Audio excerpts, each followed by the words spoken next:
नमस्कार दोस्तों, स्वागत है आपका आज की हमारी इस हिंदी साहित्य की क्लास में। हिंदी साहित्य की हमारी ये तीसरी क्लास है। इससे पहले हमने 2 क्लास पढ़ ली हैं जिसमें हिंदी साहित्य काल विभाजन नामकरण वगैरह कर लिया है। तो शुरू करते हैं हमारी आज की क्लास आदिकाल से। आदिकाल के जितने भी मुख्य तथ्य हैं उनको हम देखेंगे जो एग्ज़ाम में प्रश्न आते हैं। ठीक है, तो सबसे पहला जो पॉइंट है आपने देखना है, प्रकृति की अंतिम अपभ्रंश अवस्था से ही हिंदी साहित्य का आविर्भाव माना जाता है। ठीक है, और हिंदी साहित्य का जो आदिकाल है उसकी समयावधि क्या मानी जाती है, तो 1050 संवत से लेके 1375 तक। आचार्य रामचंद्र शुक्ल जी ने भी यही मानी है। ठीक है, फिर ये इसका आदिकाल का नाम वीरगाथा काल कैसे पड़ा? आपको पता है कि वीरगाथा काल नाम किसने दिया है? आचार्य रामचंद्र शुक्ल जी ने। राजाश्रित कवि और चारण जिस प्रकार नीति श्रृंगार आदि के फुटकल दोहे राजसभाओं में सुनाया करते थे, उसी प्रकार अपने आश्रयदाताओं राजाओं के पराक्रमपूर्ण चरित्रों या गाथाओं का वर्णन भी किया करते थे। यही प्रबंध परंपरा रासों के नाम से पाई जाती है, जिसे लक्ष्य करके इस काल को हमने वीरगाथा काल नाम दिया है। ठीक है, आगे है अपभ्रंश नाम पहल बल्लवी के राजा धारसेन द्वितीय के शिलालेख में मिलता है। तो एस्टेट में कहीं से भी प्रश्न पूछा जाता है तो याद रखना है, जो अपभ्रंश नाम है सबसे पहले कहाँ मिलता है? बल्लवी के राजा धारसेन द्वितीय के शिलालेख में। ठीक है, जिसमें उसने अपने पिता गुहसेन को संस्कृत, प्राकृत और अपभ्रंश तीनों का कवि माना है। ठीक है, ये भी याद रखना है। सिद्धों की उद्धृत रचनाओं की भाषा देश भाषा मिश्रित अपभ्रंश या पुरानी हिंदी की काव्य भाषा है। पुरानी हिंदी की व्यापक काव्य भाषा का ढांचा शौर सैनी प्रसूत अपभ्रंश अर्थात ब्रज और खड़ी बोली का है। ठीक है, उसके बाद ये कुछ महत्वपूर्ण पंक्तियां हैं जो पूछ ली जाती हैं कि ये किसके द्वारा रचित हैं, तो ये थोड़ा देख लेना। ठीक है, उसके बाद कुछ मुख्य बिंदु हैं। प्राकृत भाष हिंदी का तात्पर्य है प्राकृत की रूढ़ियों में बहुत कुछ वद्ध हिंदी। कवि विद्यापति ने 2 प्रकार की भाषा का प्रयोग किया है, पुरानी अपभ्रंश का और बोलचाल की देशी भाषा का। ठीक है, पुरानी अपभ्रंश का और बोलचाल की देशी भाषा का प्रयोग किया है। गाहा या गाथा कहने से प्राकृत का बोध होता है। दोहा या दुहा कहने से अपभ्रंश या लोक प्रचलित काव्य भाषा का बोध होता है। ये जरूर याद रखना है। भरत मुनि ने नाट्यशास्त्र में अपभ्रंश नाम न देकर लोक भाषा को देश भाषा नाम दिया है। तो ये भी ध्यान रखना है कि भरत मुनि की रचना नाट्यशास्त्र है, वैसे तो सभी को पता होगा। ठीक है, अपभ्रंश या प्राकृत भाष हिंदी की रचना विक्रम की 7वीं शताब्दी से होने लगा था। अपभ्रंश या प्राकृतभाष हिंदी की रचना विक्रम की 7वीं शताब्दी से होने लगा था। फिर ये 84 सिद्धों के नाम हैं। ठीक है, अगर सिद्धों की संख्या पूछी जाए, कई बार कोई आसान सा प्रश्न भी पूछ लिया जाता है, कितने सिद्ध थे, कितने नाथ थे। ठीक है, तो याद रखना है। उसके आगे पढ़ना है, ये 84 सिद्ध हैं, सारे नाम नहीं याद रखने, जो इनमें मुख्य थे उनको जरूर याद रख लेना है। सिद्धों में सबसे पुराने सरह सरोज वज्रवी नाम है इनका, उनको माना जाता है सबसे पुराने। पूछ लिया जाए तो सबसे पुराने सिद्ध कौन थे? महासुखवाद का प्रवर्तन वज्रयान शाखा में हुआ। महासुख का अर्थ है आनंद स्वरूप ईश्वरीय तत्व। प्रज्ञा और उपाय के योग से इस महासुख दशा की प्राप्ति मानी जाती है। फिर गोरखनाथ का नाथ पंथ मूल रूप से वज्रयान शाखा का ही एक रूप है। तो गोरखनाथ का जो पंथ था किस शाखा से संबंधित है? ठीक है, तो ये याद रखना है, वज्रयान से। गोरखनाथ ने पतंजलि के उच्च लक्ष्य ईश्वर प्राप्ति को लेकर हठ योग का प्रवर्तन किया, तो ये याद रखना है। वज्रयानी सिद्धों का लीला क्षेत्र पूछा जा सकता है, भारत का पूर्वी भाग। गोरखनाथ ने अपने ग्रंथ का प्रचार देश के पश्चिमी भागों में विशेषकर राजपुताने और पंजाब में किया। नाथों की संख्या 9 माना गया है। तो याद रखना है, सिद्ध कितने हो गए? 84 और नाथ हो गए 9। लोग इन्हें नवनाथ भी कहते हैं। गोरक्ष सिद्धांत संग्रह में इनका नाम क्रम जो दिया हुआ है वो याद रखना है। सबसे पहले नागार्जुन, जड़ भरत, हरिश्चंद्र, सत्यनाथ, भीमनाथ, गोरक्षनाथ, चरपट, जलंधर और मल्यार्जुन। ठीक है। फिर अपभ्रंश साहित्य, आदिकाल में अपभ्रंश साहित्य, नाथ साहित्य, सिद्ध साहित्य, जैन साहित्य, ठीक है, रासो साहित्य, ये सभी मतलब साहित्य आपको देखने होंगे और यहाँ से प्रश्न आते हैं। तो सबसे पहले अपभ्रंश से क्या मुख्य बिंदु हैं जो पेपर में एग्जाम में प्रश्न बन सकते हैं, ठीक है, तो वो देखते हैं। डॉक्टर राम कुमार वर्मा ने अपभ्रंश भाषा के प्रथम कवि स्वयंभू को हिंदी का प्रथम कवि माना है। पता नहीं कितने सारे एग्जाम में पूछा गया प्रश्न है। अपभ्रंश भाषा के प्रथम कवि को हिंदी का प्रथम कवि किसने माना है? तो किसने माना है? डॉक्टर राम कुमार वर्मा ने। ठीक है, डॉक्टर राम कुमार वर्मा ने किसे हिंदी का प्रथम कवि माना है? किसी भी तरीके से प्रश्न पूछा जा सकता है। स्वयंभू किस शताब्दी से संबंधित है? ये भी पूछ लिया जाता है, तो 8वीं शती। स्वयंभू को जैन परंपरा का भी प्रथम कवि माना जाता है। वो अपभ्रंश भाषा के भी प्रथम कवि है, हिंदी का प्रथम कवि माना गया, जैन परंपरा का भी प्रथम कवि माना गया।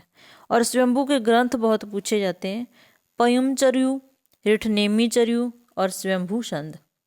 ये तीनों ही ग्रंथ किसके हैं? स्वयंभू द्वारा रचित हैं। और ये नाम दे के पयुमचर्यु तो बहुत बार पूछा गया कि इसके कवि कौन है। स्वयंभू को अपभ्रंश भाषा का वाल्मीकि तथा व्यास भी कहा जाता है। बहुत ही महत्वपूर्ण तथ्य है ये, ठीक है, याद रखना है। स्वयंभू ने अपनी भाषा को देशी भाषा कहा और स्वयंभू के पयुमचर्यों को उसके पुत्र त्रिभुवन ने पूरा किया। मोस्ट इंपोर्टेंट है, ठीक है। स्वयंभू की रचना पयमचर्यों को किसने पूरा किया? तो उसके पुत्र का नाम था त्रिभुवन, त्रिभुवन ने पूरा किया। पयमचर्यों में राम का चरित्र विस्तार से वर्णित है, ठीक है। फिर शिव सिंह सेंगर ने अपने ग्रंथ शिव सिंह सरोज में किसी पुरानी अनुश्रुति के आधार पर 7वीं शताब्दी के पुष्य या पुंड कवि को हिंदी का प्रथम कवि माना है। तो शिव सिंह सेंगर ने हिंदी का प्रथम कवि किसे माना है और उसका किस शती से संबंध है, ठीक है, तो किसे माना है? पुष्य कवि को, और वो 7वीं शताब्दी से संबंधित है। आचार्य हजारी प्रसाद द्विवेदी के अनुसार यह पुष्य संभवतः अपभ्रंश का प्रसिद्ध कवि पुष्यदंत है, ठीक है, जिसका आविर्भाव 9वीं शती में हुआ। तो जो शिव सिंह सेंगर हैं वो पुष्य कवि को, जापुंड कवि को हिंदी का प्रथम कवि मानते हैं और उनके अनुसार जो उनकी शताब्दी 7वीं है। लेकिन आचार्य हजारी प्रसाद द्विवेदी जी कहते हैं कि ये जो पुष्य है ये प्रसिद्ध कवि अपभ्रंश का पुष्यदंत हो सकता है, ठीक है, और इसकी जो शताब्दी है वो 9वीं शताब्दी है, ठीक है, तो इसकी जो शताब्दी हो जाएगी 9वीं। सर्वमान्य धारणा है कि पुष्यदंत का आविर्भाव 10वीं शती में हुआ, 972, ठीक है। पुष्यदंत की प्रमुख रचनाएं हैं 63 महापुरुष गुणालंकार, णय कुमार चर्यु तथा जयसहर चर्यु। तो इनकी जो जयसहर चर्यु रचना है उसके बारे में पूछा जाता है। पुष्यदंत ने 63 महापुरुष गुणालंकार को ही महापुराण नाम से जाना जाता है। महापुराण में 63 महापुरुषों का जीवन चरित्र वर्णित है, ठीक है, और पुष्यदंत ने अपने चरित्र काव्यों में चौपाई छंद का प्रयोग किया, ये याद रखना है, ठीक है। अपभ्रंश और अबहट में चौपाई 15 मात्राओं का छंद था। पुष्यदंत को हिंदी का भवभूति, अब हिंदी का भवभूति किसे कहा जाता है, ठीक है, इससे पहले स्वयंभू का प्रश्न था, याद रखना है। फिर शिव सिंह सेंगर ने पुष्य कवि को भाखा की जड़ कहा है। पुष्यदंत ने स्वयं को अभिमान मेरु, काव्य रत्नाकर, कविकुल तिलक, तो ये उपाधियां पूछ ली जाती हैं कि ये उपाधि किसकी है, ठीक है, आदि उपाधियों से विभूषित किया है पुष्यदंत ने अपने आप को। फिर हरिसेन ने अपनी धम्म परीक्षा में अपभ्रंश के तीन कवि माने हैं, चतुर्मुख, स्वयंभू और पुष्यदंत, ठीक है। स्वयंभू ने चतुर्मुख को पदड़िया वंद का प्रवर्तक तथा सर्वश्रेष्ठ कवि माना है। जो पदरी 16 मात्रा का मात्रिक छंद है। इस छंद के नाम पर इस पद्धति पर लिखे जाने वाले काव्यों को पदड़ीय वंद कहा गया है। पुष्यदंत मान्यखेट के प्रतापी राजा कर्ण के महामात्य भीम के सवा कवि थे। फिर धनपाल, धनपाल से भी प्रश्न पूछा जाता है, याद रखना है। धनपाल वाक्यपतिराज मुंज के कवि सवा रत्न थे, जिन्हें मुंज ने सरस्वती की उपाधि दी थी। अपभ्रंश के तीसरे प्रमुख कवि धनपाल ने 10वीं शती में भविष्यत कथा कहा। भविष्यत कहा बहुत बार पूछा जाता है, भविष्यत कहा किसकी रचना है? ठीक है, तो किसकी हो जाएगी? धनपाल की। 12वीं शताब्दी में जिनदत्त सूरी द्वारा लिखित ग्रंथ उपदेश रसायन रास को जैन रास काव्य परंपरा का प्रथम का ग्रंथ माना जाता है। तो उपदेश रसायन रास किसकी रचना है, किस शताब्दी में लिखा गया? तो ये भी प्रश्न बहुत बार पूछा जाने वाला है। उपदेश रसायन रास अपभ्रंश भाषा का प्रथम रास काव्य है। रास काव्य परंपरा का हिंदी में प्रवर्तन करने का श्रेय भरतेश्वर बाहुबली रास के रचयिता श्री शालीभद्र सूरी को है। तो भरतेश्वर बाहुबली रास किसकी रचना है? याद रखनी है, किसकी हो जाएगी? शालीभद्र सूरी की। ठीक है, तो उपदेश रसायन रास 80 पदों का एक नृत्य गीत रामलीला काव्य है। अब्दुल रहमान द्वारा रचित संदेश रासक पहला धर्मेत्र रास ग्रंथ है। ठीक है, देशी भाषा में किसी मुसलमान द्वारा लिखित प्रथम काव्य ग्रंथ संदेश रासक है। संदेश रासक एक खंड काव्य है जिसमें विक्रमपुर की एक वियोगिनी के विरह की कथा वर्णित है। ठीक है, आगे है मुनि राम सिंह जैन साहित्य में सर्वश्रेष्ठ रहस्यवादी कवि कहे जाते हैं। अपभ्रंश भाषा में दोहा काव्य का आरंभ 6वीं शताब्दी के कवि जोइंदू से माना जाता है। तो ये याद रखना है, अपभ्रंश भाषा में दोहा काव्य का आरंभ 6वीं शताब्दी के कवि जोइंदू से माना जाता है।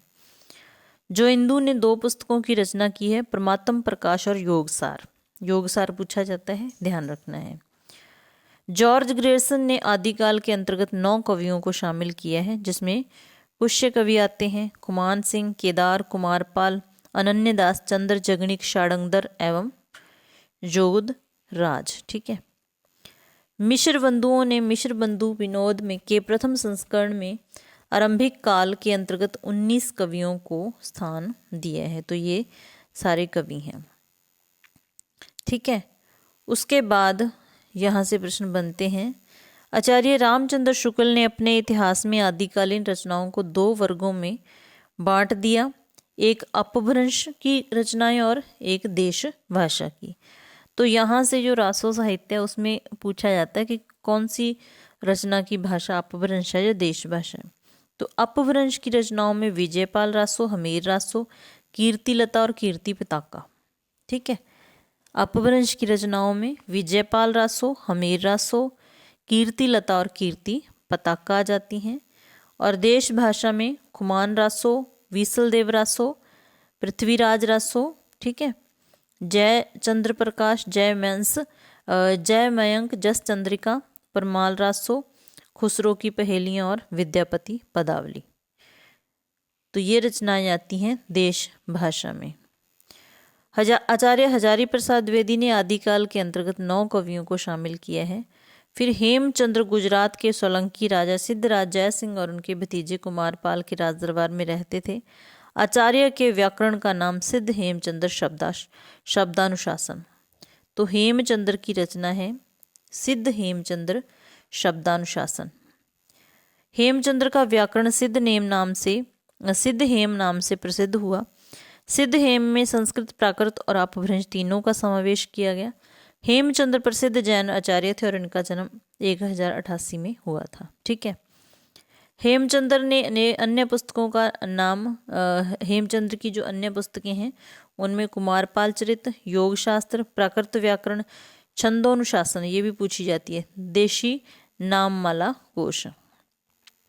हेमचंद्र को प्राकृत का पाणिनि, तो प्राकृत का पाणिनि किसे कहा जाता है? हेमचंद्र को। अपने व्याकरण के उदाहरणों के लिए हेमचंद्र ने भट्टी के समान एक दव्याश्रय काव्य की भी रचना की। ठीक है। सोमप्रभ सूरी गुजरात के एक प्रसिद्ध जैन साधु थे जिनका आविर्भाव 1252 विक्रम संवत में माना जाता है। सोमप्रभ सूरी ने कुमारपाल प्रतिबोध नाम एक गद्य पद्य संस्कृत प्राकृत काव्य लिखा। ठीक है। उसके बाद याद रखना है जैनाचार्य मेरुतुंग ने संवत 1361 में प्रबंध चिंतामणि नामक ग्रंथ की रचना की। ठीक है, संस्कृत भाषा में। ये याद जरूर रखना है, प्रबंध चिंतामणि किसकी रचना है। प्रबंध चिंतामणि में कुछ दोहे मालवा नरेश राजा भोज के चाचा मुंज के कहे हुए भी हैं। आगे अपभ्रंश से पूर्व दोहा का प्रयोग नहीं होता था। लक्ष्मीधर ने 14वीं शताब्दी के अंत में प्रकृत पेंगलम, बहुत पूछा जाने वाला ये ग्रंथ है, इसके लेखक कौन है, तो कि कौन हो जाएंगे, लक्ष्मीधर। प्राकृत पेंगलम में विद्याधर, षडंगधर, जज्जल, बब्बर आदि कवियों की रचना को संकलित किया गया है। प्राकृत पेंगलम में प्राकृत और अपभ्रंश छंदों की विवेचना की गई है और प्राकृत पेंगलम को प्राकृत पिंगल सूत्र भी कहा जाता है। प्राकृत पेंगलम की टीका वंशीधर नामक किसी विद्वान ने लिखी, ये याद रखना है। षडंगधर एक अच्छे कवि और सूत्रकार थे। ठीक है। षडंगधर ने षडंगधर पत्ती के नाम से एक सुभाषित संग्रह बनाया। षडंगधर पत्ती में बहुत से शाबर मंत्र और भाषा चित्रों का भी दिया गया है। आचार्य शुक्ल ने, ये याद रखना है, आचार्य शुक्ल ने प्राकृत पेंगलम के कुछ छंद के आधार पर हमीर रासो ग्रंथ के अस्तित्व की कल्पना की, जिसका रचनाकार षडंगधर को बताया। ठीक है। राहुल संकृत्यायन ने जज्जल नामक किसी कवि को इसका रचयिता घोषित किया। मतलब कौन किसे इसका रचयिता मानता है। तो आगे याद रखना है, शिव सिंह सेंगर के अनुसार चंद की औलाद में षडंगधर कवि हुए थे जिन्होंने हमीर एरा और हमीर काव्य भाषा में बनाया। फिर डॉक्टर बच्चन ने सिंह ने अनुमान व्यक्त किया कि षडंगधर कुंडलिया छंद के प्रथम प्रयोक्ता, कुंडलिया छंद के प्रथम प्रयोक्ता, कुंडलिया छंद का सबसे पहले प्रयोग करने वाले षडंगधर। तो कल से हम पढ़ेंगे सिद्ध साहित्य। तो आदिकाल से 2-3 प्रश्न आ जाते हैं, थोड़ा मुश्किल लगता है लेकिन पढ़ना पड़ेगा। तो जो जो पॉइंट मेन है उनको पढ़ते जाना है। और क्लास अच्छी लगे तो लाइक ज़रूर कर देना, और चैनल पर नए हो सब्सक्राइब भी कर लेना, और साथ में हाइप का जो ऑप्शन आता है उसे ज़रूर करना। ठीक है। तो मिलते हैं सिद्ध साहित्य की क्लास में। क्लास देखने के लिए धन्यवाद।